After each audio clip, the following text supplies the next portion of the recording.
আল্লাহ পর্যন্ত জানাই দিছে নবী গো ওয়াজ করুনি তোমার বহু বড় একদম পাগল, এই পাগল মার দোয়া পাইছি, মার দোয়া পাওয়ার কারণে আমি তার এত বড় অলি বানাইছি, সে হাত উঠে যা চায় আমি তাই কবুল করে নেই। বন্ধু তুমি ওয়াজ করুনিকে কখনো যদি পাও তোমার গুনাহগার উম্মতের জন্য মাফ লইও। এজন্য নবীজি ইন্তেকালের আগে হযরত উমরকে ডাক দিয়া কয়, উমর ওয়াজ করুনিকে কোনোদিন যদি পাও আমার পরনের জুব্বাটা হাদিয়া দিবা আর বলবা আল্লাহ তারে এত বড় ওলি বানাইছে সে যেন আমার উম্মতের জন্য দোয়া করে। সুবহানাল্লাহ, জোরে কোন, আরো জোরে কোন না সুবহানাল্লাহ। হজের মৌসুম, আরাফার ময়দানে হযরত উমর ওয়াজ করুনিকে পেয়ে গেছেন, তিনি আরাফার ময়দানে গাছের নিচে সেজদার হালতে আল্লাহ দরবারে কামড়ে মানুষের কাছে হযরত উমর জিজ্ঞেস করেছেন, ও করণ এলাকার মানুষেরা রে, ওয়াইজ নামে তোমরা কাউরে চিনোনি? কই চিনি, সে তো আমাদের একজন পাগল, সে তো পাগল, তার মাকে নিয়ে জঙ্গলে থাকতো, কিছুদিন আগে তার মা মারা গেছে, এই বছর সে হজে আইছে। ওমর কয় কই গেলে পাইমু? মানুষেরা কয় আমরা দেখে আসছি গাছের নিচে নামাজ পড়তাছে। হযরত উমর গেলেন, যে দেখেন গাছের নিচে নামাজ পড়ে। নামাজ শেষ হলে পরে ওমর সালাম জানালেন। এরপরে হযরত উমর তার চেহারা দেখলেন, বডি দেখলেন, দেখে ওমর চিনে ফেললেন ইনি ওয়াজ করুনি। কেমনে চিনলেন? কয় নবীজি ওয়াজ করুনির বিবরণ দিছে, চেহারা কেমন হবে, বডি কেমন হবে, এই চেহারা দেখে হযরত উমর ওয়াজ করুনিকে চিনে ফেলছেন। আল্লাহু আকবার। এরপরে ওমর কয়, ওগো আল্লাহর ওলি, এই যে নবীর পরনের জুব্বা, এই জুব্বাটা নবী আপনারে হাদিয়া দিছে। আমি ওমরকে নবী তার পরনের জুব্বা হাদিয়া দেয় নাই, আবু বকর এই জুব্বা পায় নাই, এই জুব্বা ওসমান পায় নাই, এই জুব্বা আলী পায় নাই, এই জুব্বা পাইছেন আপনি। আল্লাহু আকবার, জোরে বলেন। আর নবী বলেছেন নবীর গুনাহগার উম্মতের জন্য আপনি দোয়া করতেন। ভাইরা বন্ধুরা, এজন্য বলি যুবক, বাপ মার যদি দোয়া থাকে, দোয়ার ওসিলায় বহু মানুষ আল্লাহ ওলিদের সরদার বানাইছে। আর বাপ মার যদি বদদোয়া থাকে, দুনিয়াতে আল্লাহ নগদ ধ্বংস করছে। মার সাথে বাবার সাথে ভালো আচরণ কেমনে করব, এই প্রশ্ন যদি আল্লাহকে করি, আল্লাহ তোমাকে আমাকে আমার নবীর দিকে দেখায় দেন নাই। আল্লাহ এই কথা বলেন নাই আমার বন্ধুর কাছ থেকে শিখো, বরং বাপ মার সাথে ভালো আচরণ কেমনে করবা আমি আল্লাহ নিজেই তোমারে ব্যাখ্যা করে জানায়া দে। ইম্মা ইয়াবলুগান্না ইনদাকাল কিবারা আহাদুহুমা আও কিলাহুমা ফালা তাকুল লাহুমা উফিন ওয়ালা তানহারহুমা ওয়া কুল লাহুমা কাওলান কারীমা। আল্লাহ পাক রব্বুল আলামিন বলেন, কেমনে তুমি ভালো আচরণ করবা? সর্ব বয়সে বাপ মার সাথে তুমি ভালো আচরণ করবা। বাপ মা যদি জোয়ান থাকে তখনও ভালো আচরণ করো, বাপ মা যখন বৃদ্ধ হয়ে যায় তখন আলাদাভাবে ভালোভাবে নজর কইরা তাদের সাথে ভালো আচরণ করো। বৃদ্ধ বয়সের কথাটা আল্লাহ আলাদাভাবে উল্লেখ করেছেন। আল্লাহ বলেন, যখন তোমার মা, যখন তোমার বাবা বৃদ্ধ হয়ে যায়, বয়স তার বেড়ে যায়, শরীরে তার ব্যথা, হাঁটুতে ব্যথা, চোখে কম দেখে, হাঁটতে গেলে পড়ে যাওয়ার ভয়, বাথরুমে গেলে পড়ে যাওয়ার ভয়, এই বয়সে যখন মা, এই বয়সে তোমার বাবা যখনই উপনীত হয়, তখন তুমি আলাদাভাবে নজর রাখবা, আলাদা নজর রাখবা। ফিকহের কিতাবের ভিতরে লিখছেন, এই বৃদ্ধ বয়সে তুমি বাপ মার দিকে আলাদা নজর রাখো, কারণ এই বয়সে মা বাবা বড় বিপদ। কোন কোথাও বাপ মা পড়ে যাইতে পারে, কোমরে ব্যথা পাইতে পারে, বাথরুমে গেলে পরে বাবার বিপদ হইতে পারে, কিনা জোরে বলো। এজন্য আল্লাহ পাক রব্বুল আলামিন কয়, দুনিয়ার সন্তানের দল, বৃদ্ধ বয়সে বাপ মার দিকে তোমরা আলাদা নজর রাখবা। এমন কোন শব্দ তুমি মা বাবার কথায় মুখ দিয়ে উচ্চারণ করবা না যেই কথায় মায় কষ্ট পায়, বাবায় কষ্ট পায়, উফ শব্দটা মুখ দিয়ে বের করায়ও না। আল্লাহ কইরে দুনিয়ার সন্তানের দল, মা বাবার জবান থেকে মুখ থেকে কোনদিন আহ ও শব্দ তুমি বের করায়ও না। এমন কোনো কথা কইও না, এমন কোনো আচরণ কইরো না, অথবা বাপ মার কথায় তুমি তোমার মুখ দিয়া আহ কইও না, ওহ কইও না, এ কথা বইল না। মাগো তুমি শুধু খালি কথা আর কথা, তোমার শুধু দাবি আর দাবি, তোমার শুধু এই লাগবে ওই লাগবে, আহ আর পারলাম না, আর পারলাম না। আল্লাহ কয় সাবধান, বাপ মার কোনো আবদার কোনো দাবি শুই না, অথবা মা বাবার কোনো কথায় তুমি মুখ দিয়া কখনো আহ শব্দ বের করবা না। কারণ শিশুকালে ক্রিয়াত করো, হাজারো আবদার হাজারো দাবি তুমি করেছো, একবারের জন্য বাপ মা আহ ও শব্দ বের করে না। এ যুবক, কুমিল্লা শহরের উপর দিয়ে তুমি যদি যাও, রিকশায় করে তোমার বাবা তোমাকে নিয়ে চললো রে, এই অবস্থায় তুমি রিকশায় বসে বসে এটা চাইছো ওটা চাইছো, আব্বু আমার এই খেলনা কিনে দাও, ওই খেলনা কিনে দাও। একবারের জন্য বাবা তোমার ধমক দেয় নাই, রিকশা থেকে ধাক্কা দিয়া ফলায় দেয় নাই, বাবা এই কথা বলে নাই আহ তোর জ্বালায় বাঁচলাম না, তোর শুধু এটা লাগবে ওটা লাগবে। বরং যতবার তুমি যতটা চাইছো, বাবা ততবার তোমার গালে চুমা দিয়ে দিয়ে আদর করছে, ঠিক না? দেখো তুমি চাইছো এদিকে খেলনা, বাবা তোমাকে অন্যদিকে ভুলাই দিল। বাবা কই বাজান, ওই যে দেখো ঘোড়া দেখা যায়, ওই যে দেখো একটা ছাগল দেখা যায়, ওই যে দেখো একটা পাগল দেখা যায়। এইভাবে তোমার দাবিটাকে অন্যদিকে বাবা ঘুরায় দিত। বাবার পকেটে সেদিন টাকা নাই, বাবা তোমার দাবি পূরণ করার মতো ক্ষমতা নাই, তৌফিক নাই, তাই বলে বাবা তোমাকে ধমক দেয় নাই, চোখ রাঙ্গায় তোমাকে কথা কয় নাই, বরং আদর করে চুমা দিয়া কইতো বাজান রে, ওই যে দেখো একটা পাগল দেখা যায়, ওই যে একটা বাবু দেখা যায়। উদ্দেশ্য হলো তোমার আমার দাবিটাকে অন্যদিকে চাওয়াইয়া ভুলাইয়া দেওয়া। এরপরও বাপ মা কোনোদিন তোমার গায়ে আমার গায়ে হাত তুলে নেই। এজন্য আল্লাহ পাক রব্বুল আলামিন কয় দুনিয়ার সন্তানের দল, আজকে বৃদ্ধ বয়সে মা যদি কিছু চায়, বাবা যদি কিছু চায়, বাবা যদি কয় বাজান রে আমার শীতের কাপড়টা, এই শীতের কাপড়টা একটু কিনে দাও, মায় যদি কয় বাজান আমার ফান সুপারি শেষ, আমার ফান সুপারি এনে দাও, মায় যদি কয় বাজান আমার গ্যাস্ট্রিকের ট্যাবলেট শেষ, ট্যাবলেটটা এনে দাও, প্রেসারের ট্যাবলেট শেষ, ট্যাবলেটটা এনে দাও। এইভাবে কত কথাই না মায় তোমারে কইতে পারে, বাবা তোমারে কইতে পারে, কিন্তু সাবধান, শিশুকালে ইয়াদ করা, এই কথাটা ইয়াদ রাখো, শিশুকালের বিষয়টা মাথায় রাইখা কখনো মার সাথে বাবার সাথে ধমক দিয়া চোখ রাঙ্গায়া কথা কইও না।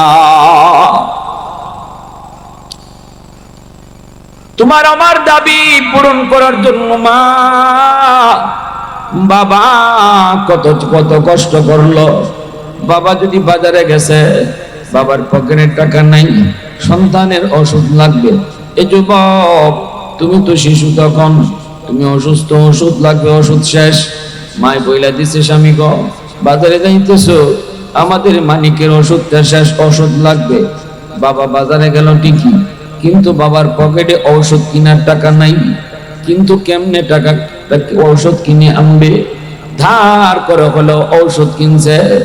যদি ঔষধপত্র কিছু নাও লাগে, তবুও কোনো বাবা বাজার থেকে বাড়ি আসার সময় সন্তানের জন্য কিছু না কিছু নিয়ে আসে, ঠিক না? পকেটে না থাকলেও কয় দোস্ত একটু কর্জা দে, দোস্ত একটু ঋণ দে, কয়েকটা টাকা দে দোস্ত। কেন? বাড়িতে গেলে আমার মালিক কইব আব্বু কি আনছো, ঠিক না? নিজের পকেটে টাকা নাই, ধার করে হলো তোমার জন্য আমার জন্য মা বাবা এই কথাটা চিন্তা করে আমাদের মনের ইচ্ছা পূরণ করার চেষ্টা করেছে। তোমাকে আমাকে খুশি রাখার চেষ্টা করেছে, খুশি করার চেষ্টা করেছে। এজন্য আল্লাহ পাক কয়, বান্দা আজকে বৃদ্ধ বয়সে তোমার মা তোমার বাবা তোমার শিশুকালের মতো হয়ে গেছে। শিশুকালেও তোমার পকেটে টাকা ছিল না, শিশুকালেও তুমি ইনকাম করতে না, শিশুকালেও তোমার কোনো কিছু প্রয়োজন হলে বাবার মুখের দিকে তুমি চায় থাকতে। তোমার কোনো কাপড় লাগলে বাবা আনলে তুমি কাপড় পাইতে, ঔষধের প্রয়োজন হলে তুমি নিজে আনতে পারতে না, পকেটেও টাকা নাই, ক্ষমতাও নাই বাজারে যাওয়ার, বাবা আনলে তুমি পাইতে, তুমি খাইতে, বাবা বাজার থেকে কিছু আনলে তুমি খাইতে। আজ বৃদ্ধ বয়সে মা তোমার বাবা, এই বাবারও পকেটে টাকা নাই, বাবা বৃদ্ধ হয়ে গেছে রে যুবক, কোমরে তার ব্যথা, পকেটে তার টাকা নাই, আগের মতো সে রুজি করতে পারে না, এখন তার গায়ে শক্তি নাই, কোনো কিছু লাগলে তুমি সন্তানের মুখের দিকে তাকায় থাকে, ঠিক কিনা ধরে বলো। শিশুকালে তুমি যেইভাবে মা যেইভাবে বাবার মুখের দিকে তাকাইতে, আজকে বৃদ্ধ বয়সে তোমার মা তোমার বাবা আজ তোমার চেহারার দিকে তাকায় থাকে। আল্লাহ পাক কই, ওই দুনিয়ার সন্তানের দল, এই কথাটা মাথায় রেখে কখনো বাপ মার সাথে খারাপ আচরণ কইরো না। শিশুকালে তুমি তোমার আবদার পূরণ করার জন্য বাবা নিজেরটা খুঁজে নাই, শীতের কাপড়ে প্রয়োজন হয়েছে, বাবা নিজেরটা আগে কিনে নাই, তোমার আমারটা আগে কিনছে, ঠিক কিনা জোরে বলো। শীত আইছে, বাবা বাজারে গেছে, নিজেরও শীতের পোশাক লাগবে, বাবা নিজেরটা আগে কিনে নাই, তোমার মায়েরটাও বাবাই আগে কিনে নাই, তোমার পোশাকটাই বাবাই আগে কিনছে। আজ বৃদ্ধ বয়সে মা বাবা তাদেরও শীতের পোশাক লাগবে, তুমিও বাজারে তাই এই কথার যাত্রাই কও, আমার শীতের পোশাক আগে নয়, আগে আমার আম্মা আমার আব্বার পোশাক কিনতে হবে, কারণ শিশুকালে তারা আমারটাই আগে কিনছিল। প্রশংসা করব কার? এত আওয়াজ দিয়ে একটু মালিকের নাম আল্লাহর নাম জুড়ে নিলে আপনাদের এলাকায় কোনো গুনাহ? তো আওয়াজ দিয়া প্রশংসা কার? আল্লাহ। আরো জোরে কার? আল্লাহ। ওয়াহদাতি কি হিফাজতি নেহি বেকুওয়াতে বাজু,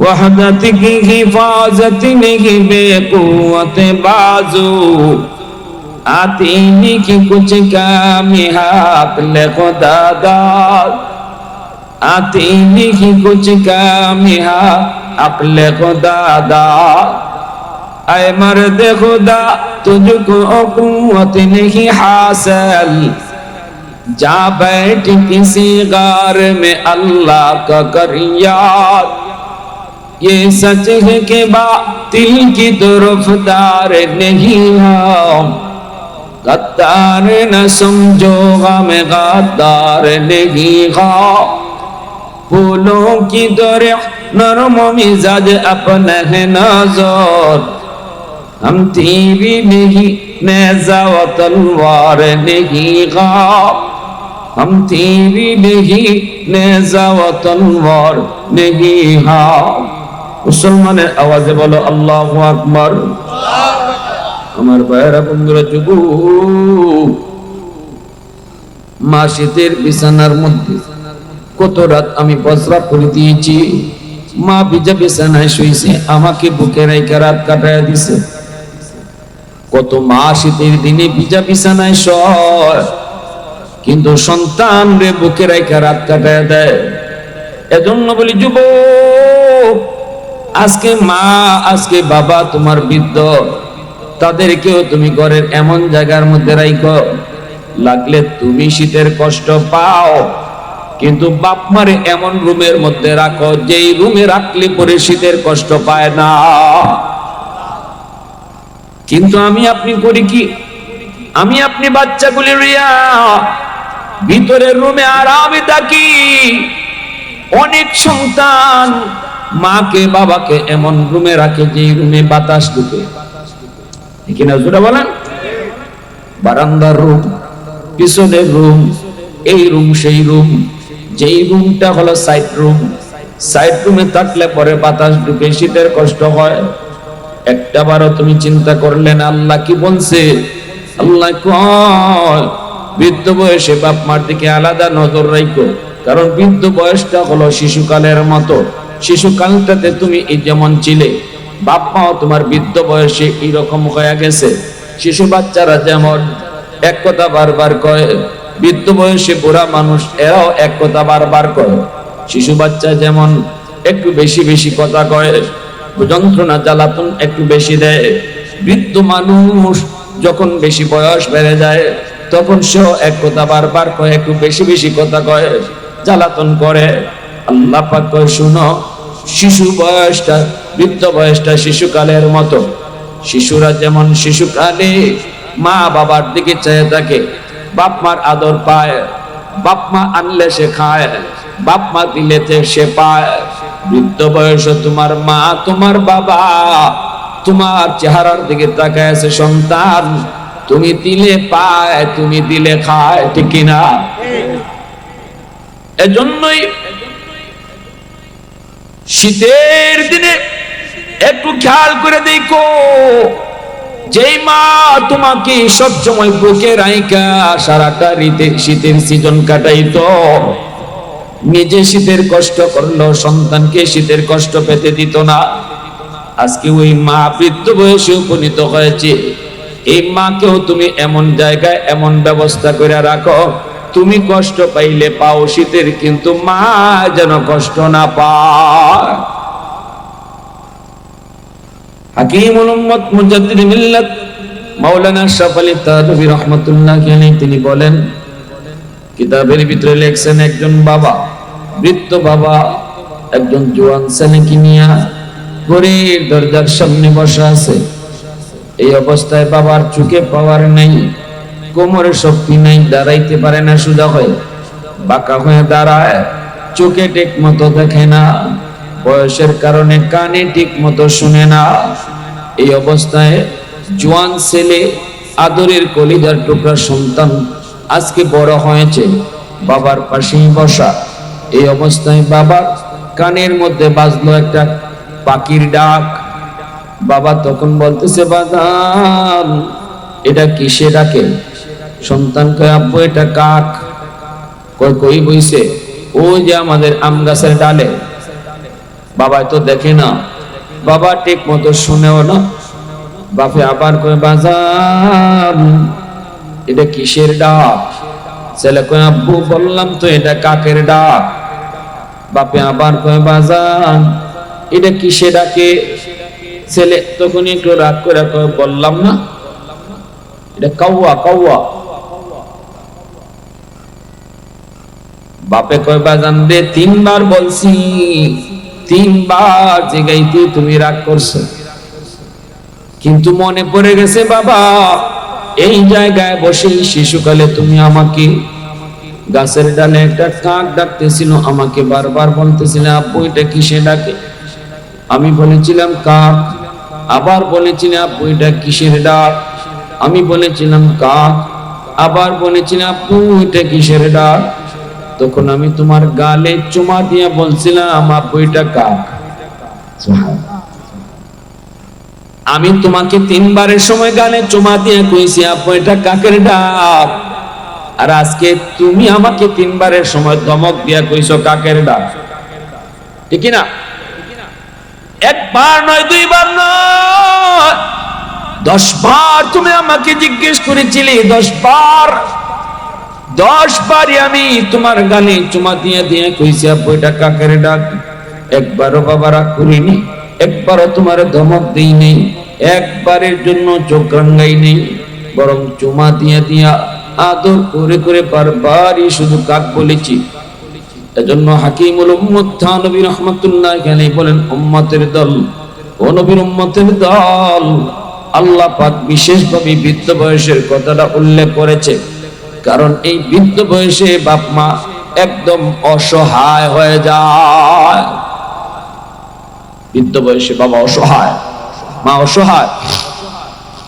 নখটা বাপে কাটতে পারে না, চোখে দেখে না, নখ কাটতে গেলে আঙ্গুল কেটে ফেলে, মুস কাটতে গেলে টুক কেটে ফেলে, ঠিক না?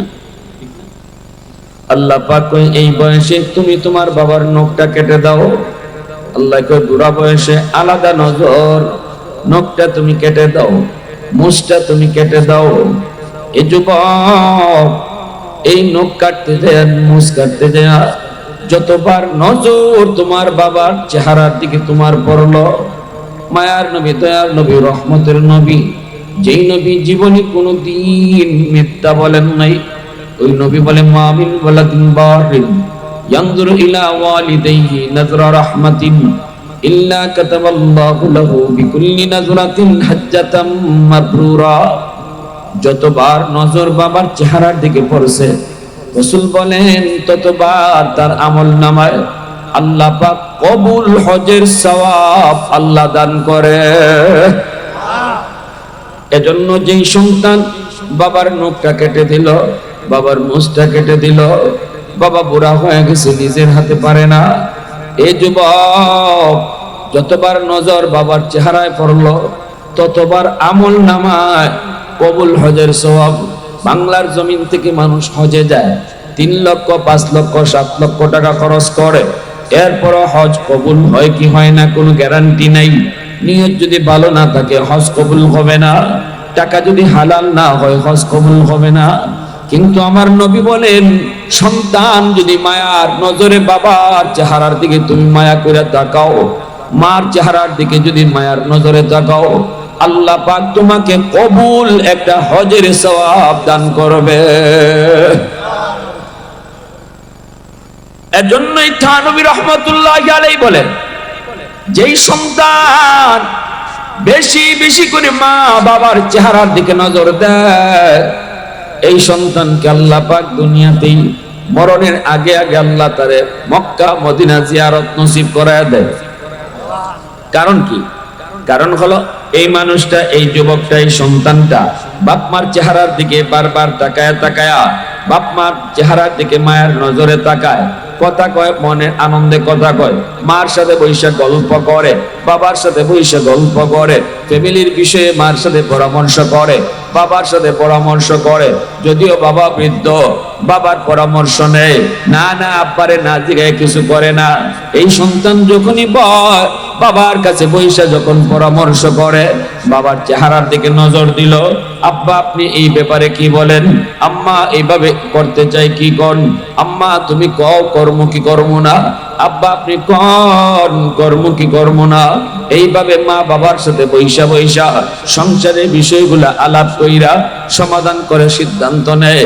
নজর যতবার বাবার চেহারায় পড়লো, ততবার যদি কবুল হয়, জমা হয়, ফেরেশতারা কই মালিক মা বাবার চেহারার দিকে নজর কইরা যেই সন্তানে আমল নামায় এতগুলা কবুল হজ উঠে রাখলো, আমরা ফেরেশতারা তোমার কাছে দোয়া করি, হাত উঠাইলাম, আল্লাহ তুমি তারে দুনিয়াতে বাস্তবে হজ নসিব করায় দাও। আরো জোরে কন্যা সুবহানাল্লাহ, আরো জোরে সুবহানাল্লাহ। তাহলে যেই মানুষটার উপরে, যেই সন্তানের উপরে বাপ মা রাজি, যেই সন্তানের উপরে বাপ মার দোয়া আছে, যেই সন্তানের পিছনে বাপ মার দোয়া আছে, এই সন্তানকে আল্লাহ পাক তার তৌফিক না থাকলেও, টাকা পয়সা না থাকলেও, আল্লাহ তাকে কুদরতি ভাবে কোনো না কোনো সুরতে মক্কা মদিনা আল্লাহ তারে জিয়ারত করা। মক্কা মদিনা জিয়ারত করার ইচ্ছা কার কার আছে? হাতে আল্লাহর দেখান। আল্লাহর ঘর, নবীর রওজা দেখার ইচ্ছা কার কার আছে? আল্লাহ তুমি কবুল করো, সবাই বলে না আমিন। তাহলে একটা বহুত বড় আমল হইল, মা বাবার দোয়া নেও, বাপ মার চেহারার দিকে বেশি বেশি তাকাও, বাপ মার সাথে বসে বসে বেশি বেশি কথা কও, গল্প করো, মা বাবার সাথে সংসারের বিষয়ে আলাপ করো, বাবার নখটা কাটতে দাও, বাবার মুছটা কাটতে দাও, বাবা বুড়ো হয়ে গেছে না, হ্যাঁ এজন্য মুছ কাটতে পারে না, কাটলে টুট কেটে ফেলে, তুমি কাটতে দাও। যতবার নজর পড়বো কবুল হজ জমা হইব, আর ফেরেশতারা তোমারে বাস্তব হজ করার লাগি আল্লাহর কাছে দোয়া করবে। সুবহানাল্লাহ ওয়া বিহামদিহি সুবহানাল্লাহ। আরেকটা ফায়দা হলো, যে সন্তানের জন্য বাপ মার দোয়া আছে, এই সন্তানকে আল্লাহ পাক রব্বুল আলামিন দুনিয়াতে আল্লাহ তার হায়াত বাড়ায়া দেয়, আল্লাহ পাক হায়াতের ভিতরে বরকত বাড়ায়া দেয়। যেই সন্তানের পেছনে তার বাপ মার দোয়া, এই দোয়ার কারণে আল্লাহ পাক বিপদ মুসিবত তার পিছন থেকে দূর করে দেয়। সুবহানাল্লাহ। আর জোরে কন্যা সুবহানাল্লাহ। বাপ মার দোয়া থাকলে কি হয়? আল্লাহ মুসিবত দূর করে, বিপদ দূর করে, আল্লাহ বা বিপদ দূর করে। এজন্যই মূসা আলাইহিস সালাম এত বড় পয়গম্বর, এই মূসা নবী খুব রাগী নবী ছিলেন। মূসা নবী নরম না গরম জানেন না আপনারা সবাই? মূসা নবী নরম না গরম? একটু বেশি গরম। এই মূসা নবী ওনার আম্মা যেদিন মারা গেলেন,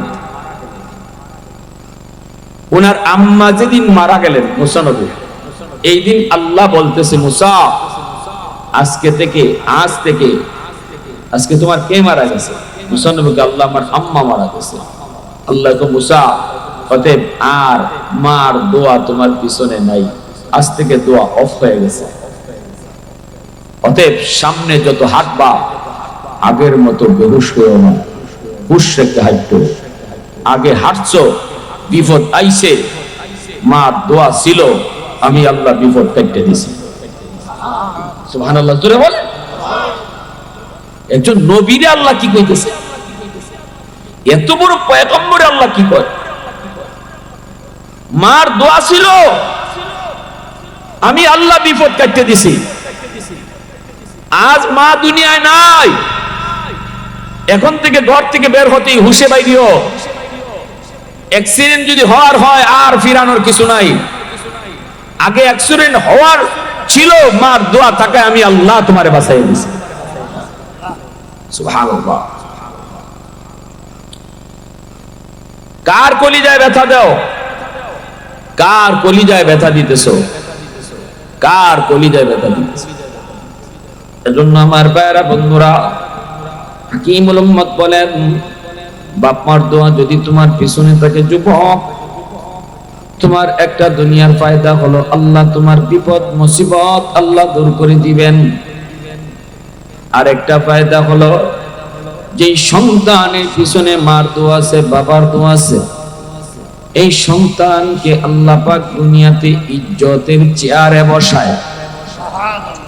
দুনিয়াতে এই সন্তানকে আল্লাহ সম্মান বাড়ায় দেয়, মানুষের মাঝে তার ইজ্জত বাড়ায় দেয়, মানুষের মাঝে তার সম্মান বাড়ায় দেয়। যদি বাপ মার দোয়া থাকে, বাপ মার দোয়ার ওসিলায় আল্লাহ দুনিয়াতে সম্মান বাড়াইতে থাকে, ইজ্জত বাড়াইতে থাকে। আল্লাহু আকবার জোরে বলেন, আর জোরে বলেন আল্লাহু আকবার। এজন্য বলি বাবা যুবক, একটু দিলটা নরম করে কথাগুলি বোঝার চেষ্টা করো। তোমার মা তোমার বাবার পিছনে যদি দোয়া থাকে, উল্লেখযোগ্য দুনিয়ার আরেকটা ফায়দা হলো আল্লাহ তোমার রিজিকের ভিতরে বরকত বাড়ায়া দিবে। ব্যবসা তুমি করতেছো, ব্যবসায় বরকত আল্লাহ বাড়ায়া দিবে। যদি বাপ মার দোয়া থাকে, তুমি লেখাপড়া করো, লেখাপড়ায় আল্লাহ তোমার উন্নতি দান করবে, পরীক্ষার রেজাল্ট তোমার ভালো করে দিবে। তুমি যদি এরকম ভাবে দুনিয়ার কোন লাইনে তুমি আগাইতে চাও, বাপ মার দোয়া থাকলে আল্লাহ তোমাকে জায়গা পর্যন্ত পৌঁছায় দিবে। সফলতা দেখতে চাও, আমার আপনার জীবনের মধ্যে আল্লাহ কিছু লাইট লাগাই দিয়েছে যুবক। এই যে এই জায়গায় লাইট লাগানো, এই লাইটটা কিন্তু জ্বলবে না। লাইটটা যদি জ্বালাইতে হয় পাওয়ার হাউস থেকে লাইন অকে করা লাগবে। পাওয়ার হাউস থেকে যদি লাইন অকে করা হয় তাহলে এই লাইটটা জ্বলবে, নতুবা লাইট জ্বলবে না। তোমার আমার প্রত্যেকের জীবনে আল্লাহ পাক কিছু লাইট লাগায় দিছে, কিন্তু আল্লাহ জ্বালায় দেয় নেই। জ্বালানোর জন্য আল্লাহ বলছে পাওয়ার হাউস থেকে লাইন অকে করো। পাওয়ার হাউস হলো মা, পাওয়ার হাউস হলো বাবা, মা বাবা, পাওয়ার হাউস হলো এলাকার মুরব্বীরা। এলাকার মুরব্বীদের দোয়া পিছনে রাখো, বাপ মার দোয়া পিছনে রাখো। এ যুবক, তোমার জীবনের পাওয়ার হাউস হলো উলামায়ে কেরাম। উলামায়ে কেরামের কাছ থেকে দোয়া রাখো। এই তিন জায়গা থেকে যখন জীবনের লাইন তুমি ওকে রাখবা, তখন আল্লাহ যে বাতি দিছে এই বাতি আল্লাহ জ্বালায়া দিবে। এটা জীবনের বাতি, এই জীবনের বাতি আল্লাহ তোমার জ্বালায়া দিবে। সব জায়গায় তুমি সফলতা লাভ করবা, সব জায়গায় তুমি সফলতা পাইবা।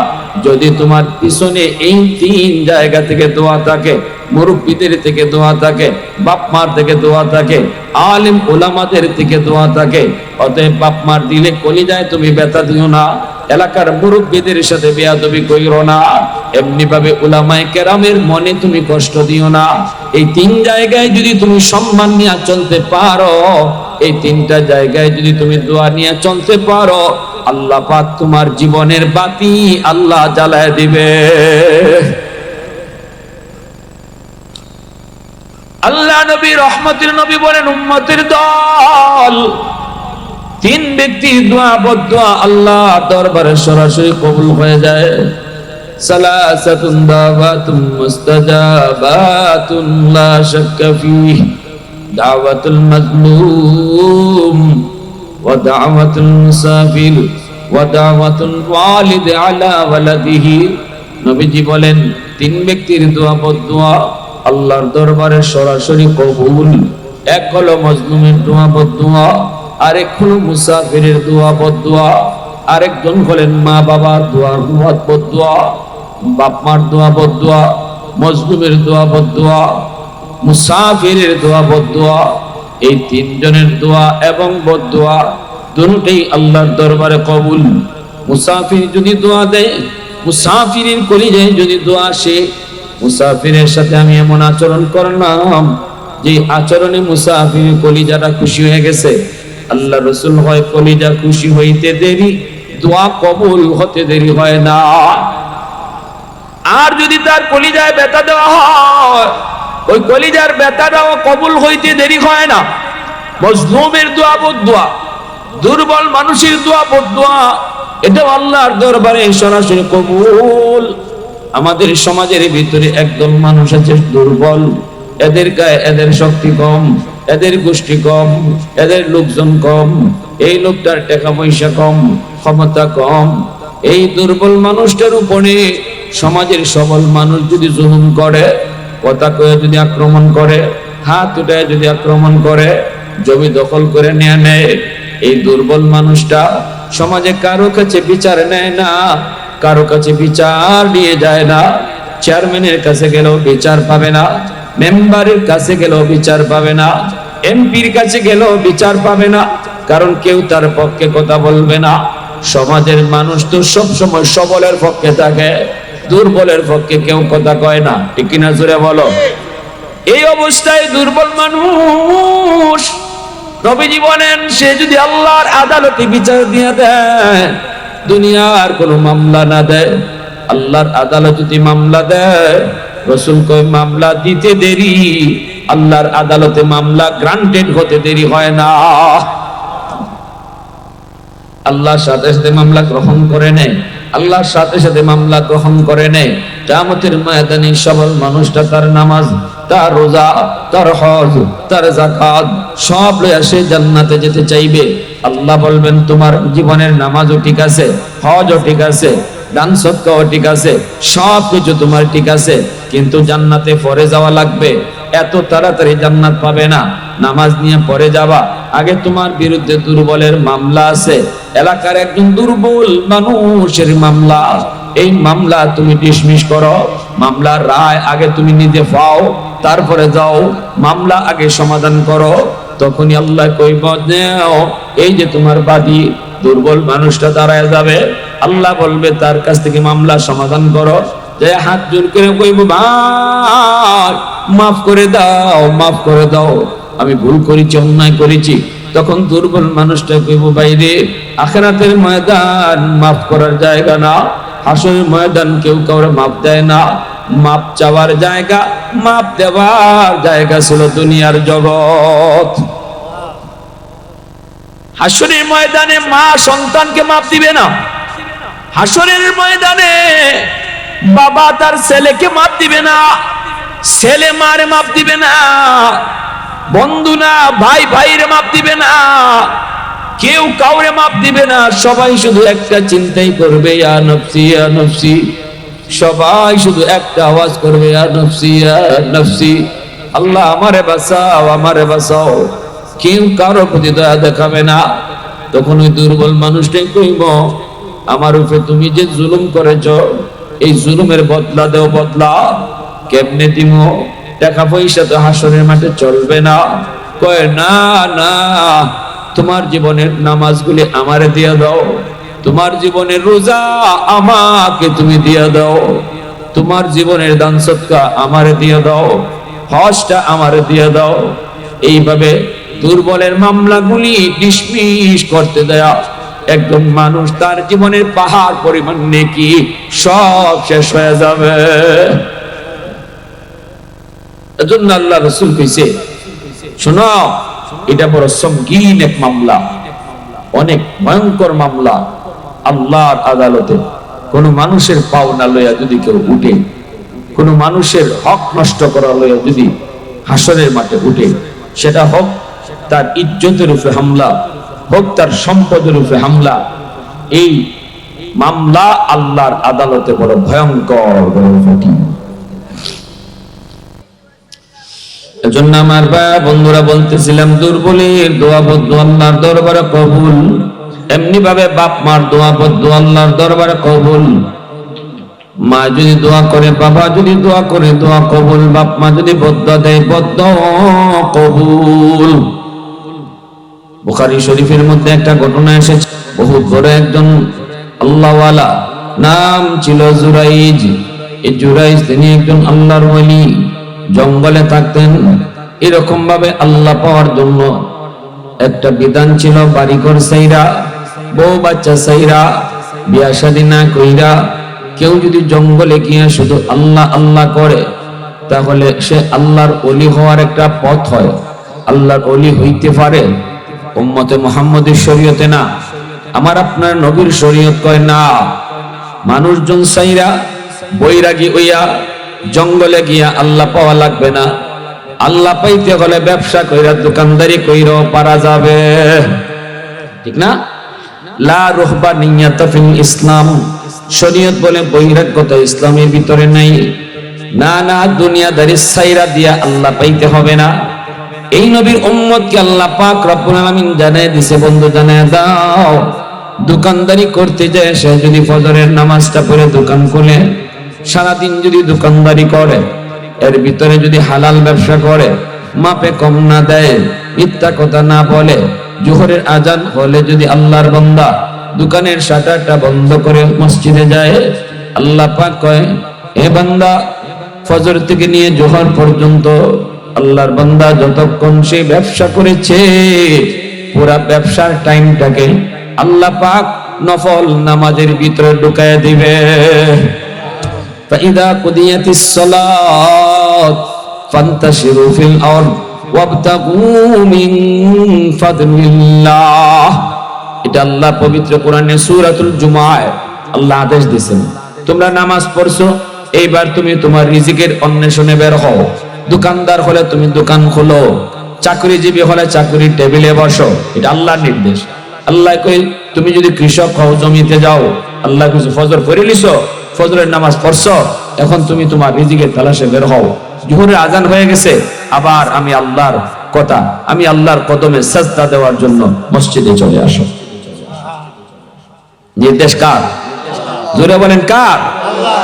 আল্লাহ কই, যদি এইভাবে আমার নির্দেশ মানো, আর যদি তুমি দুনিয়াদারি করো, হালাল পন্থায় জমি জমায় গেছো কিন্তু কারো ক্ষতি করো নাই, আরেকজনের জমির আইল কাটো নাই, না না, আরেকজনের জমির ফানি তার চোখের আড়ালে নিজের জমিতে আনো নাই, অন্যায় কোনো কাম তুমি করো নাই, যদি জমির আইলে তুমি নামাজে দাঁড়াও, জোহরের নামাজটা জমির আইলে দাঁড়ায় গেছো, আল্লাহ ফেরেশতাদেরকে কয়, ফেরেশতারা শুন, সকাল থেকে নিয়ে জোহর পর্যন্ত আমার বান্দা জমিতে কাম করছে, এই জমির কামটা করছে, দেখো আজান হইছে, আমি আল্লাহরে ভুলছে না, জমির কামটা বাদ দিয়া আমাকে আমার কদমে সাজদা দেওয়ার জন্য দাঁড়ায় গেছে। এতে বোঝা গেল, আল্লাহ বুঝায়, ফেরেশতারে আল্লাহ বুঝায়, এতে বোঝা গেল যদি আমি তারে জমির কামকাজ না দিতাম, আমি যদি তারে পেট না দিতাম, আমি যদি তারে খাওয়ার চাহিদা না দিতাম, আমি যদি তারে বউ বাচ্চা না দিতাম, যেভাবে তোমরা ফেরেশতাদেরকে দেই নাই, তোমরা ফেরেশতাদের খাওয়ান লাগে না, তোমাদের ফেরেশতাদের বিবি বাচ্চা নাই, তোমাদের ফেরেশতাদের ব্যবসা বাণিজ্য করতে হয় না, কারণ তোমাদের সংসার নাই, আমার বান্দা এরে আমি সংসার দিছি, এজন্য সে দেখো কাম করতে হয়, দোকানদারি করতে হয়, জমি জমায় যাইতে হয়, কিন্তু দেখো আমার বান্দা কাজের ভিতরে আমি আল্লাহকে ভুলে নাই। এতে বোঝা গেল তোমাদের মতো যদি আমি তারে বানাইতাম, তাহলে সেও তোমাদের মতো 24 ঘন্টা আমার জিকির করত। অতএব ফেরেশতারা শোনো, সকাল থেকে জোহর পর্যন্ত আমার বান্দা যতক্ষণ কাম করেছে ততক্ষণই তার আমল নামায় জিকির করলে যে সওয়াব, এই পরিমাণ সওয়াব উঠায় দাও। দেখছেন, দোকানদারি কইরাও আল্লাহর ওলি হওয়া যায়। আমি যে মাপতেছি দোকানের মাল, ফাল্লা দিয়ে মাপতেছি, আমি মাপতেছি, মাপে দিতেছি আধা কেজি 1 কেজি, কিন্তু আল্লাহ কয় তুমি যদি এই মাপটা সঠিক ওজনে দেও আর আমি আল্লাহরে দিলের ভিতরে রাখো, আমি দেখতেছি, কেউ না দেখলেও দেখে কে? আল্লাহ কয় এই ভয়টা রাখতে যদি দোকানদারি করো, তুমি মাপতেছো মাল, কিন্তু আমল নামায় উঠানো হইতেছে নামাজের সওয়াব। জোরে কম না সুবহানাল্লাহ। আমল নামায় উঠানো হইতেছে জিকিরের সওয়াব। এই উম্মতের জন্য এটা স্পেশাল অফার। আমার রাসূল কি কইছেন, আমার আল্লাহ কি কইছেন, এটা যদি সে নাই জানে, নাই বুঝে, সে তার মাকে তার বাবাকে সে কি কদরটা করবে, কি খেদমতটা দেবে? দুনিয়াত আইলাম আর গেলাম, আল্লাহর সামনে হাজির হইব, আল্লাহ আমি জানি না, আল্লাহ গুলো জানি না, জানি না। না, 1 ঘন্টা ওয়াজ করছে আর আমি দেখছি তুই কি করছো। এখন কস তুই জানিস না, তোর কানে আওয়াজ ঢুকছে, তুই মনোযোগ দেস নাই। বাহ, খুযুহু ফাগুল্লুহু সুম্মাল জাহিমা সাল্লু সুম্মা ফি সিলসিলাতিন যারহা 70 জিরাআন ফাসলুহু। আল্লাহকে এত আদর করে মানাইছে, ধরে ফাজলামি করার লাগে না, তোরে খুব মায়া করে বানাইছিলাম, বহু সুযোগ তোরে আমি আল্লাহ দিছি, তুই চাস নাই শুনতে, এরপরও তোর কানে জোরে ঢুকাইছি, এরপরও তুই মনোযোগ দেস নাই। আজকে ধরা থেকে বাঁচার কোনো পথ নেই। আল্লাহ বলবে ফেরেশতারা খুযুহু, ওরে ধরো, ফাগুল্লুহু সুম্মাল জাহিমা সাল্লু, 70 গজ জিঞ্জির দিয়ে বাঁধো, তারপরে জাহান্নামে নিক্ষেপ করো। আল্লাহ যতটা দয়ালু, আল্লাহ ততটা ভয়ঙ্কর, আল্লাহ যতটা নরম ততটা গরম। ঠিক কিনা জুড়ে বলেন? আল্লাহ নরমের সাথে নরম, গরমের সাথে আল্লাহ খুব গরম। নাম হলো জুরাইজ। এই যুবক, ফানি ভরা, হুজুর হুজুর ফানি ভরা দেন, তাবিজ ভরা দেন। কি হইছে? কই দোকানও সারাদিন বৈশা থাকি, 2 লক্ষ টাকার দোকানে ঢুকাইছি, 4 লক্ষ টাকার মাল ঢুকাইছি, এরপরও খালি লস, খালি লস, খালি লস।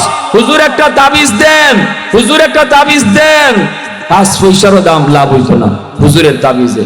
কারণ হইছে গন্ডগোল বাজায় রাখছো কোন জায়গায়, রোগ হইল এক জায়গায়, চিকিৎসা চলছে আরেক জায়গায়। আগুন লাগছে শেরপুর, পানি লইয়া যায় ফরিদপুর। ঠিক না জোরে এখন? আগুন শেরপুর, পানি দে ফরিদপুর। কুমিল্লা কোন নদীর তীরে? গোমতী নদীর সব পানি যদি শেরপুরের আগুন না দিয়া ফরিদপুর ঢালে, শেরপুরে আগুন নিব?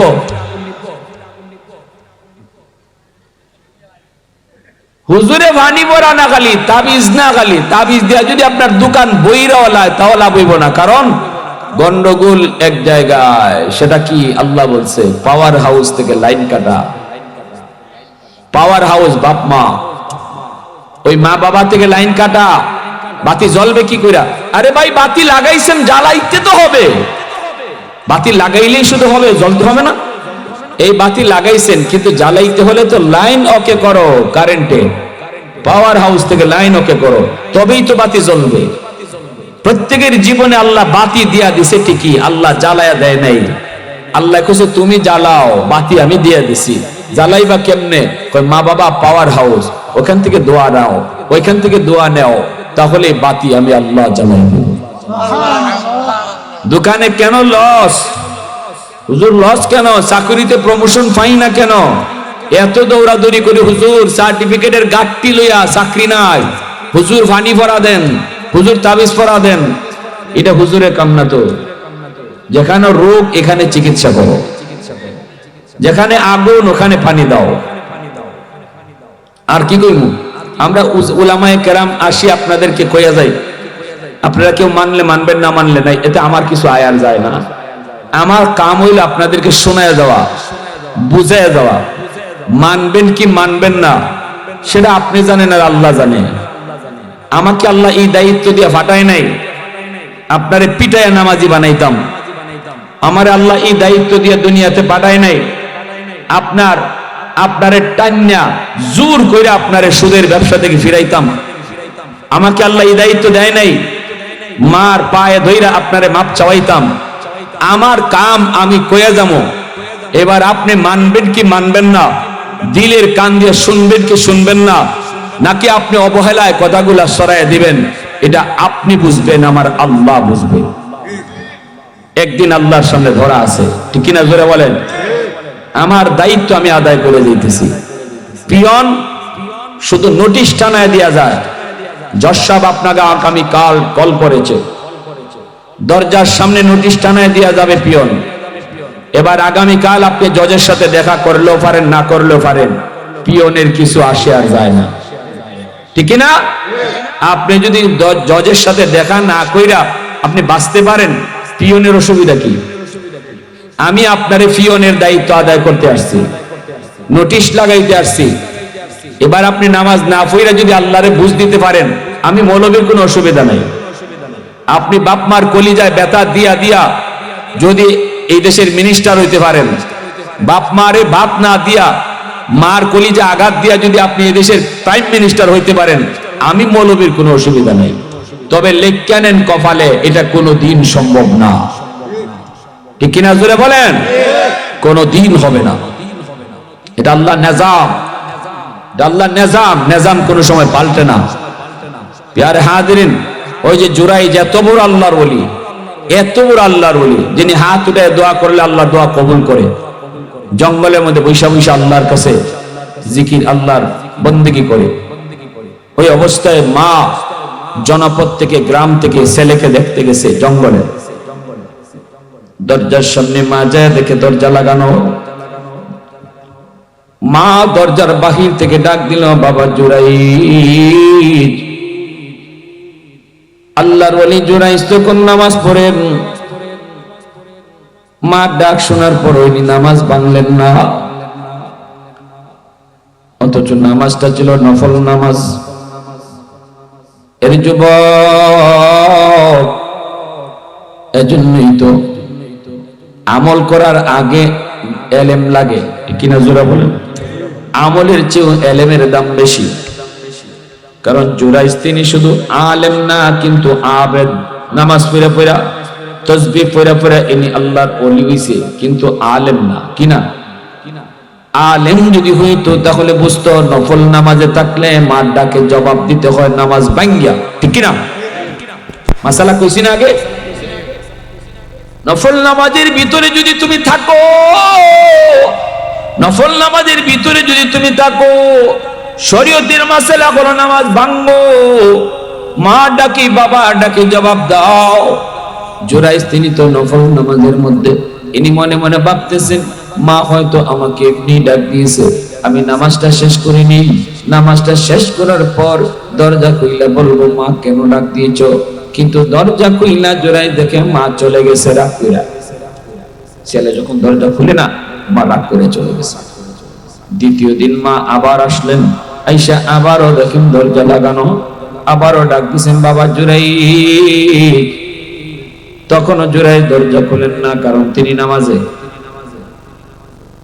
জুরাইজ তখনও ভাবতেছেন নামাজ তো আমি আল্লাহর সাথে কথা বলি, আমি আল্লাহর সাথে কথা বন্ধ করে মার ডাকে কেমনে জবাব দিব? এটা তো নিজের বুদ্ধি আর যুক্তি, শরীয়তের মাসালা যুক্তিতে চলে না, ঠিক না?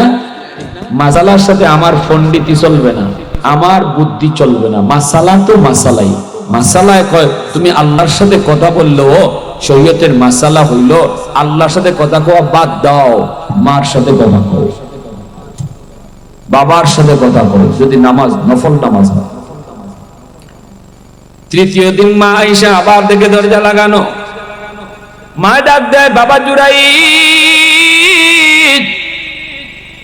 এইবার জুরাই দরজা খুলে না, কারণ এখনো নামাজের ভিতরে। এইবার মা যাবার সময় একটা বদদুয়া দিয়া যায়, বদদুয়া। মা কয় 3 দিন আইলাম, তুই দরজা খুললি না, ঠিক আছে আমি বদদুয়া দিয়া গেলাম, আল্লাহ যেন তোর মতো বুজুর্গ আর তোর মতো ফিসাবরে আল্লাহ যেন কোন বেশ্যা নারীর ফান্দে ফালায়। নাউজুবিল্লাহ। মা কষ্ট পায় বদদুয়া দিয়ে দিছে। এরপরে মা চলে গেছে। জুরাইজ দরজা খুলে দেখি মা নাই, মা তো চলে গেছে একটা বদদুয়া দিয়া। এইবার জুরাইজ বেশিক্ষণ সময় যায় নাই, এর ভিতরে দেখা যায় এলাকার মানুষ লাঠি সুতো নিয়ে জুরাইজের এই কামরা, জুরাইজের এই খানকা ভাঙ্গার জন্য 2 দল মানুষ আইতেছে। কি ব্যাপার? আইসেই তার খানকা ভাঙ্গা শুরু করলো, জুরাইজের গায়ে হাত ওঠানি শুরু করলো।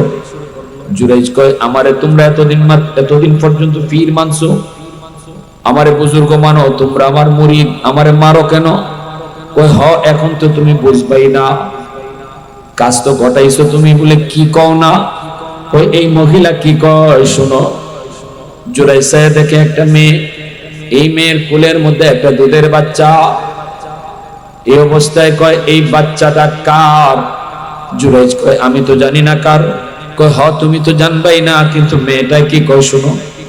এই ক না, তোর কুলে যে বাচ্চা, এই বাচ্চার বাপ কেডা?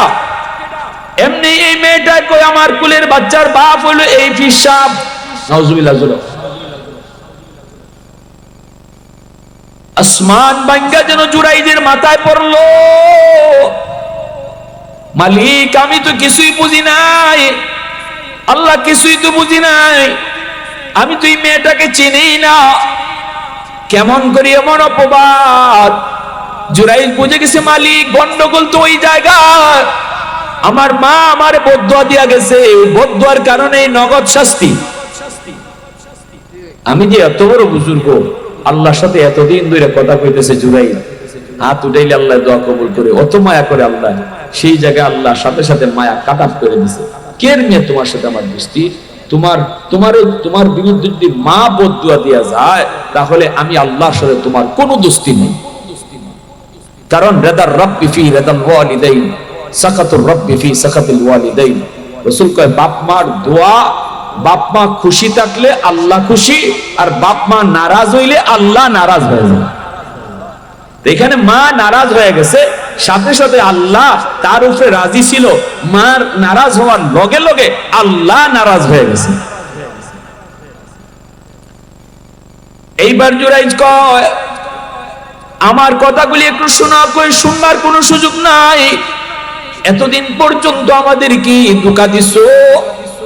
আমরা মনে করেছি তুমি বহুত বড় ওলি, বহুত বড় বুজুর্গ, কিন্তু আজকে আমরা বুঝতে পারলাম তুমি বহুত বড় একজন খারাপ মানুষ। জুরাইজ কয়, না রে ভাই, কসম খোদার আমি মেয়েটাকে চিনি না, আমি বাচ্চার বাপ না। জুরাইজ কয়, আল্লাহ ভুল করে ফেলাইছি আমার মার লগে, আল্লাহ আমি তওবা করতেছি, এখনই আম্মার কাছে যে মাপ চাইমু, জীবনে আর এই ভুল করবো না। আল্লাহ আল্লাহ এই বিপদ থেকে উদ্ধার করো, আমার ইজ্জত যাবে, আমার সম্মান যাবে, আল্লাহ এলাকায় মুখ দেখাইতে পারবো না, তোমার কাছেও আমি অপরাধী হয়ে গেলাম, আল্লাহ বাঁচাও। আল্লাহ অন্তরের ভিতরে ইলহাম করে দিল, জুরাইজ যাও, তোমার তওবা আমি কবুল করে নিছি। এইবার জুরাইজ আল্লাহ ও মালিক, এরা যে আমার উপরে, এই মেয়েটা যে আমার উপরে এত বড় অপবাদ দিল, এটার সমাধান করার জন্য, আমি নির্দোষ এটা প্রমাণ করার জন্য কি করব? আল্লাহ কয়, তুমি যা খুশি তা করো, নির্দোষ প্রমাণ করার জন্য আমি আল্লাহ তোমাকে সাহায্য করব। এইবার জুরাইজ কয়, তাহলে শোনো, এই এলাকার মানুষেরা শোনো, এই দুধের বাচ্চাটার বাপ আমি না। এলাকার মানুষেরা কয়, বাচ্চার মা কয় বাপ তুমি, আর তুমি কো বাপ না, তাহলে কার কথা মানবো? জুরাইজ কয়, সাক্ষী তো মানতে পারবো না, তবে আমি তোমাদেরকে বলবো, এই দুধের বাচ্চা যে মার কোলের দুধ খায়, এই বাচ্চা যদি নিজেই কইয়ালায় তার বাপ কেডা, তাহলে তোমরা মানবানি? আল্লাহু আকবার করে কও। দুধের বাচ্চায় যদি কয় তার বাপকে, তাহলে তোমরা মানবানি। কয় এটা কি সম্ভব নেই? জুরাইজ কয় সম্ভব, যদি আমার আল্লাহ চায়। ঠিক না? কয় তাহলে ঠিক আছে, আমরা মানবো।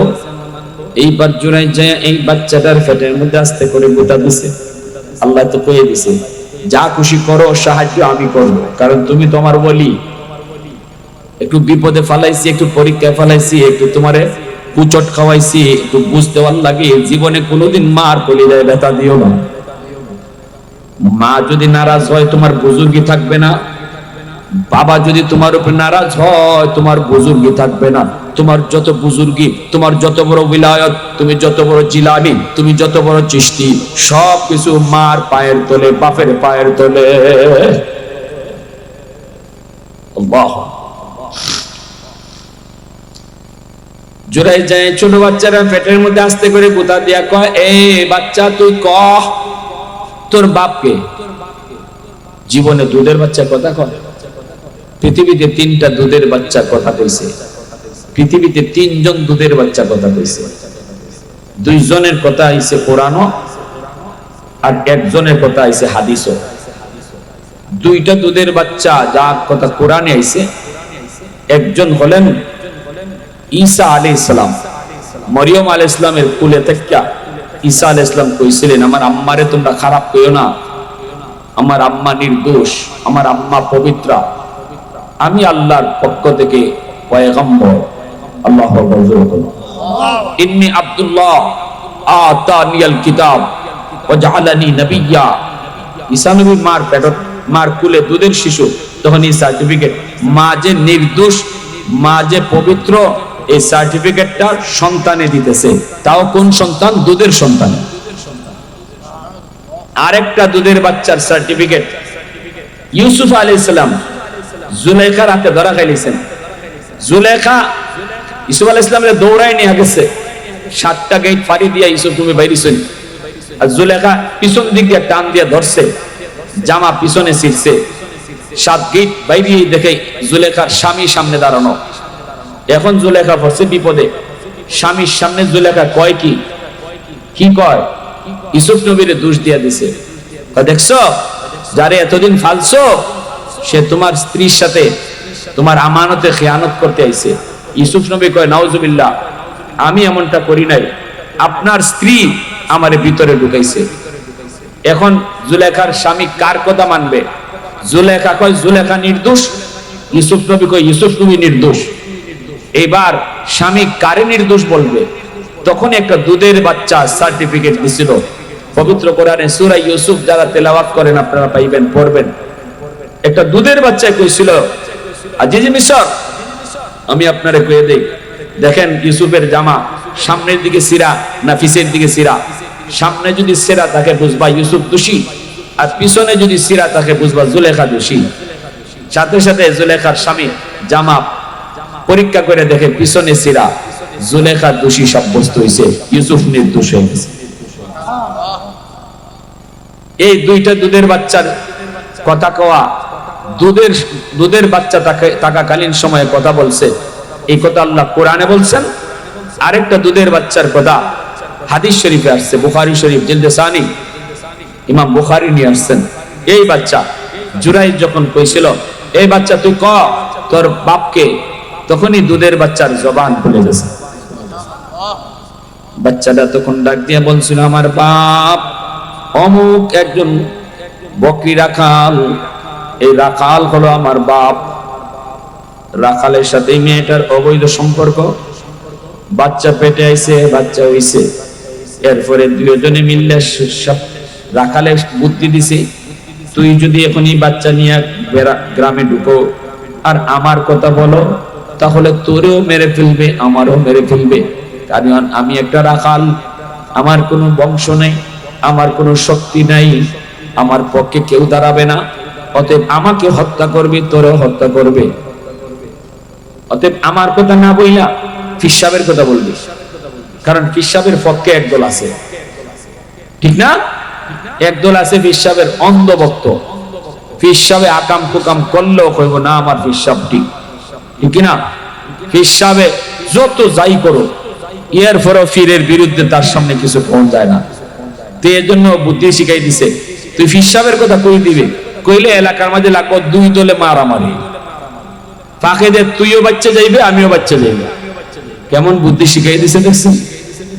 ওই জুরাইজের ব্যাপারে কয়ে দিছে, জুরাইজের নাম বা এখন জুরাইজ যখন কইছে কত আব্বাকে ডাক, বাচ্চায় কয় ওই রাখাল, সাথে সাথে এলাকার মানুষ জুরাইজের ফাউ ফুইরা কয় হুজুর মাফ চাই হুজুর, ভুল করে লেছি হুজুর, যা করবার তো করেই নিছো, এখন আর মাফ চাই কি, তো আমার গড়ও ভাঙ্গা হয়ে গেছে, আমার শরীরে হাত তুলা হয়ে গেছে, তারপরেও বুঝছি মাফ আমার কাছে চাই লাভ নাই, গন্ডগোল আমি গোটাইছি, আমার দোষী, আমি দোষী হয়েছি, তোমাদের কোনো দোষ নাই। কি দা গন্ডগোল? আমি আমার মার কথা শুনি নাই। সাথে সাথে জোরাই গিয়া মার কাছে মাপ চাইছেন, মায় মাফ করে দিছে। এই কথাটা আল্লাহ নবী তার হাদিস শরীফে বলছেন আমাদেরকে সবক দেওয়ার জন্য।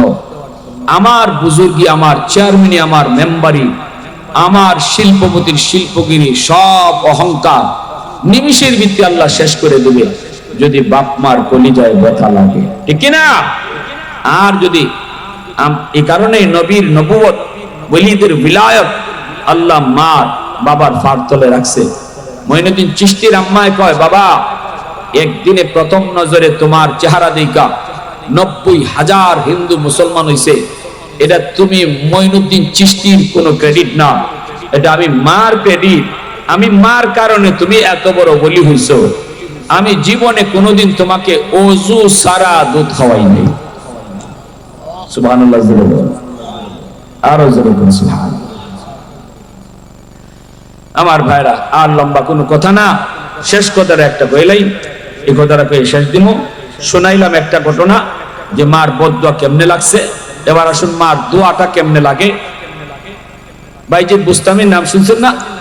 এটা তো আমরা সবাই পড়ছি ও জানিও। বাইজিদ বুস্তামি ছোট, এই অনেক ছোট ছোট বাচ্চারা পড়ালেখা করো, তোমাদের মতো ছোট বাচ্চা ছিল বাইজিদ। মা কইছে বাবা পানি দাও, ইনি পানি আনি না দেখে মা ঘুমাই গেছে। কিন্তু মা ঘুমাই গেছে, ডাক দেয় না। শীতের রাইতা ছিল, বাইজিদ গ্লাসও পানি নিয়া সারা রাত মার মাথার পাশে দাঁড়ায় রইছে। আল্লাহ, আমার আম্মা যখন ঘুম থেকে উঠবো তখন পানি দিমু, এখন ঘুম ভাঙ্গাইমু না, ঘুম ভাঙ্গাইলে আম্মার কষ্ট হবে। ফজরের সময় মার ঘুম ভাঙলো, মা তাকায় দেখে বাইজিদ মাতার পাশে দাঁড়ায় আছে। বাবা বাইজিদ মাতার পাশে দাঁড়ানো কেন? মা তুমি পানি চাইছিলে, এজন্য পানি আনতে গিয়ে দেরি হয়ে গেল। মা কই বাজার কেন ডাক দিলি না? বাইজিদ কই মা গো ডাক দিলে তোমার কষ্ট হবে, এজন্য ডাক দেই নেই। সাথে সাথে মা ছোট্ট বাইজিদকে বুকের মধ্যে নিয়ে হাত দুইটা উঠায় দিছে। আল্লাহ, আমার ছোট্ট বাইজিদ আজকে মার আরামের এতটা খেয়াল করলো। ও মালিক, এর বদলা বিনিময় আমার কাছে দেওয়ার মতো কিছু নাই গো, খালি দুইটা হাত উঠায় দিলাম। আল্লাহ, আমার বাইজিদকে তুমি জগতের সকল ওলিদের সরদার বানায় দিও। শুধু ওলি বানাইলে আমি মা রাজি না, জগতের ওলিদের সরদার বানাও। সাথে সাথে আল্লাহ বাইজিদ বুস্তামিকে জগতের ওলিদের সরদার বানায় দিছে। মার দোয়ার উসিলায় আল্লাহ বাইজিদ বুস্তামিকে ওলি বানাইছে। ওয়াজ করুন আল্লাহ পাক মার দোয়ার উসিলায় জগতের ওলিদের সরদার বানাইছে। আমার নবীর পরনের জুব্বা পাইছে, ওয়াজ করুনি। মার দোয়ার উসিলায় মুস্তাজাবুদ দাওয়া হইছে, ওয়াজ করুনি। আল্লাহ পর্যন্ত জানাই দিছে, নবী গো ওয়াজ করুনি, তোমার বহুত বড় একদম পাগল, এই পাগল মার দোয়া পাইছি। মার দোয়া পাওয়ার কারণে আমি তার এত বড় ওলি বানাইছি। সে হাত উঠে যা চায় আমি তাই কবুল করে নেই। বন্ধু, তুমি ওয়াজ করুনিকে কখনো যদি পাও, তোমার গুনাহগার উম্মতের জন্য মাফ লইও। এজন্য নবীজি ইন্তেকালের আগে হযরত উমরকে ডাক দিয়া কয়, ওমর, ওয়াজ করুনিকে কোনোদিন যদি পাও আমার পরনের জুব্বাটা হাদিয়া দিবা, আর বলবা আল্লাহ তারে এত বড় ওলি বানাইছে, সে যেন আমার উম্মতের জন্য দোয়া করে। সুবহানাল্লাহ, জোরে কোন, আরো জোরে কোন না সুবহানাল্লাহ। হজের মৌসুম, আরাফার ময়দানে হযরত ওমর ওয়াজ করুনিকে পেয়ে গেছেন। তিনি আরাফার ময়দানে গাছের নিচে সেজদার হালতে আল্লাহর দরবারে কান্দে। মানুষের কাছে হযরত ওমর জিজ্ঞেস করেছেন, ও করুণ এলাকার মানুষেরা রে, ওয়াইজ নামে তোমরা কাউরে চিনোনি? কই চিনি, সে তো আমাদের একজন পাগল। সে তো পাগল, তার মাকে নিয়ে জঙ্গলে থাকতো। কিছুদিন আগে তার মা মারা গেছে, এই বছর সে হজে আইছে। ওমর কয়, কই গেলে পাইমু? মানুষেরা কয়, আমরা দেখে আসছি গাছের নিচে নামাজ পড়তাছে। হযরত ওমর গেলেন, যে দেখেন গাছের নিচে নামাজ পড়ে। নামাজ শেষ হলে পরে ওমর সালাম জানালেন। এরপরে হযরত ওমর তার চেহারা দেখলেন, বডি দেখলেন, দেখে ওমর চিনে ফেললেন ইনি ওয়াজ করুনি। কেমনে চিনলেন? কয় নবীজি ওয়াজ করুনির বিবরণ দিছে, চেহারা কেমন হবে, বডি কেমন হবে। এই চেহারা দেখে হযরত ওমর ওয়াজ করুনিকে চিনে ফেলছেন। আল্লাহু আকবার। এরপরে ওমর কয়, ওগো আল্লাহর ওয়ালি, এই যে নবীর পরনের জুব্বা, এই জুব্বাটা নবী আপনারে হাদিয়া দিছে। আমি ওমরকে নবী তার পরনের জুব্বা হাদিয়া দেয় নাই। আবু বকর এই জুব্বা পায় নাই, এই জুব্বা ওসমান পায় নাই, এই জুব্বা আলী পায় নাই, এই জুব্বা পাইছেন আপনি। আল্লাহু আকবার, জোরে বলেন। আর নবী বলেছেন, নবীর গুনাহগার উম্মতের জন্য আপনি দোয়া করতেন। ভাইরা বন্ধুরা, এজন্য বলি যুবক, বাপ মার যদি দোয়া থাকে, দোয়ার ওসিলায় বহু মানুষ আল্লাহ ওলিদের সরদার বানাইছে। আর বাপ মার যদি বদদোয়া থাকে, দুনিয়াতে আল্লাহ নগদ ধ্বংস করছে। দোয়া নিয়ে চলবো কারা কারা, একটু হাত তুলে আল্লাহরে দেখান।